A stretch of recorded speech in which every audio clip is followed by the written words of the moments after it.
ভিতরে শ্রমিক এবং মালিক পার্টির যদি কোনো রকম অমিল থাকে সেটা নেগোসিয়েশনের মাধ্যমে সমাধান হবে। গতকালকেও শ্রম মন্ত্রণালয় থেকে বলা হয়েছে এবং এই যে রেসপেক্টেড আইজিপি পুলিশ উনার সংবাদ সম্মেলনে ডিরেক্ট বলে দিচ্ছেন যে কোন রকম রোড ব্লক এখন থেকে এটা গ্রাহ্য করা হবে না। রোড ব্লক জনভোগান্তি একটা পানিশেবল ক্রাইম, এটার জন্য আপনাদেরকে সাজা প্রাপ্ত হতে পারেন আপনারা যে কেউ। আমার উপর যদি বিশ্বাস রাখেন আমি বলে দিচ্ছি আপনাদের জন্য সময় হচ্ছে 7 মিনিট। 7 মিনিটের মধ্যে রাস্তা ছেড়ে সাইডে গিয়ে দাঁড়াবেন। রাস্তা যদি না ছাড়েন আপনাদের দাবি দেওয়া কোথায় গেল ওটা আমি পরে দেখবো। আগে এখানে রাস্তা আমি ক্লিয়ার করবো।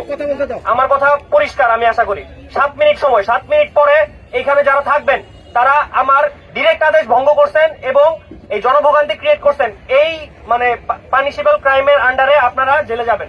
7 মিনিট পরে আমি যদি দেখি রাস্তা এখানে ক্লিয়ার এবং আপনার ওইখানে আমি আইপি পুলিশ আমরা আমাদের একদম সর্বোচ্চ চেষ্টা করবো আপনাদের দাবি দেওয়া যতখানি করা যায় আমরা করে দিয়ে তারপরে এখান থেকে যাবো। কিন্তু 7 মিনিট পরে যদি আপনারা এখানে থাকেন, রাস্তা যদি ব্লক থাকে, আপনি আমার পক্ষের না, আমি ধরে নিব। Thank you.